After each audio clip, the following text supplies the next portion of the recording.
Hello, beautiful, amazing, fantastic world, and you, wonderful, wonderful individual personality, you. And yeah, it's good to come back again. I've had a little break, vacation, recuperation, absorbing a little more knowledge and experience so that I, over time, shape and change my soul a little so that I have new things to introduce when I film new videos. And that is also why sometimes it is healthy to have a break for a week or so to let your soul and spirit work upon what we experience from day to day. That is how we consistently and progressively grow. For it doesn't, as in childhood, take as fast to shape and form our being with our ego as it does today. Today we indirectly, through our capital I consciousness, we connect to the higher realms. For it is through our consciousness, through our awareness of the higher worlds, and the infusion and the, well, enlivening of the world around us and the world within us and the world within others, allowing that presence to be there. That is when we can truly allow for a creative atmosphere and present moment. Being creative and, well, allowing oneself to be a little open to what might come instead of, being nervous for what might come because we do not fully trust ourselves. We come into a certain amount of, faith to the higher worlds and knowing that even in the most, darkest of sorrows and most painful situations, it will not be permanent. Nothing is permanent. Things will come, things will go, and what was pain today will be more of an abstract sensation of memory in the future. Just like the past pains of today are but that, if you can be aware a little. Your past pains are but an abstraction today, more or less, but it is still something you have experienced and are carrying within you. When we acknowledge, go inward, into ourselves, getting to know ourselves and elaborating ourselves over a whole lifetime, we come to know who we are. Of course, we need to acknowledge, accept, and forgive our past, knowing where we are going and having an interest of where we are going in direction today, and slowly but surely working towards the future by trying to stretch the hand of our present self to our future self, trusting that our future selves are here helping us, our angel, just as much as we are striving towards a better future, Philadelphia. Now, this is an active striving we strive with until we take the last breath.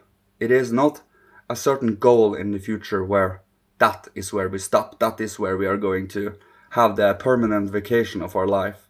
No, never become idle or stagnant. That is when we truly have a second inner death. We become, utterly void of any kind of impulses or aspirations. But when you have that Christ, that life, that faith, love, hope, strengthened with, karma and discernment and courage and carefulness, you can truly become a whole sevenfold human being.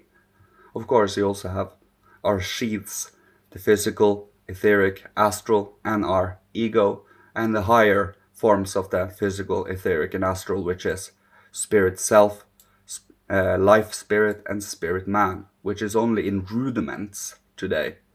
The higher worlds are imprinting this on us because they already have these faculties, but we have to cooperate with them and let them help us in shaping and forming these sublime organs that will become, true organs for perception in the future. What we have as perception and understanding today was not an understanding in the past. It is something we have earned over time, this meticulous ability to see details, to be able to truly come to an understanding of outer physical reality through our senses, but also, through all of this, come to understand the spiritual human being too. by allowing in spiritual science. For that is where we can truly come into this middle in between sacrifice and freedom. They meet each other in creativity, in artistry, because you sacrifice and give to the world through your artistry. That is where both religion and science meet each other, through creativity. But it has to be made, we have to be made aware of why it is considered a science.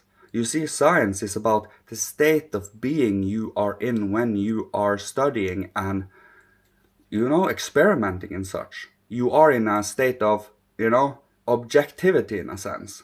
This state of being is what we wish to transpose into our spiritual soul, functioning and exploration, so that we can come into an understanding, not dogmatically, not as only concepts, but truly as a living, shaping, forming perception in consciousness.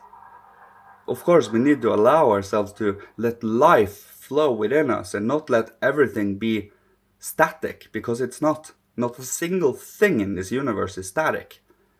It is in constant transformation.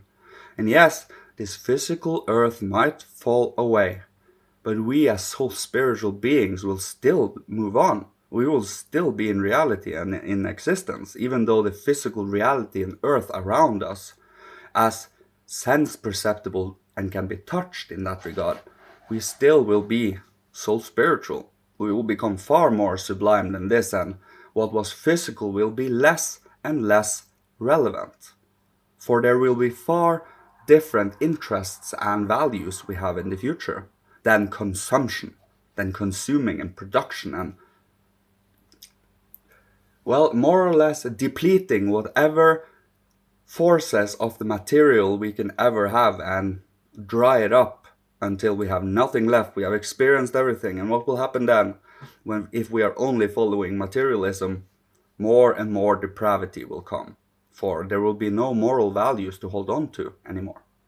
That is why we stick to faith, love, hope, holding oneself responsible for one's own behaviors and one's own inner world, thoughts, feelings, will, interests, you name it. It is about purifying and ennobling our own inner being and soul so that we can express ourselves in a healthy way and also in a truthful, transparent way. For we wish to be understood, seen, and acknowledged. But not acknowledged as in that is the purpose. It is about being understood in the end. Acknowledgement comes if it comes. But we know that by following what truly has been inspired in you as a moral, warm feeling and a love for humanity, a certain trust that every individual human being will come into the destiny they are meant to go into over time, over lifetimes, might not come in this lifetime or the next, but we prepare constantly. And that is the joy of it. And knowing, having this in a conscious feeling that this is not the only lifetime. And we have come from many lifetimes too. And we are to go through many, many more. So we better get comfy here. We better get comfortable in constantly transforming, in pervading the world with new, uplifting impulses and qualities. For if we don't, I think it will speak for itself. It's about bringing in healing and not only destruction. For it is fully possible through the Christ principle. He is healing, redemption, and upliftment. But it requires us to readjust and make new choices and new interests. It is about having the will and the courage to do so. And I think I will leave you with this today. It was fantastic to come back again. And thank you so much for all of your support. You are so amazing, all of you. I pray that you will be successful in your benevolent endeavors and soulful aspirations. And I pray that you will come into what you're meant to do in this lifetime, and that you become as sturdy and strong in your endeavors as you ever can be. And I pray that you are protected, guided, blessed, and loved by Father, Holy Spirit, Christ, my guide, I think I mentioned it, but the higher hierarchy, ancient masters of old, and all the ancestors from all incarnations, bless, protect, and love you. And may you be provided for with all that you need to survive, live, thrive, being creative, inspirational, and healing to the world, so others can choose to follow when the time is right. And may you be safe and sound. Love you so much. Thank you. See you. Goodbye.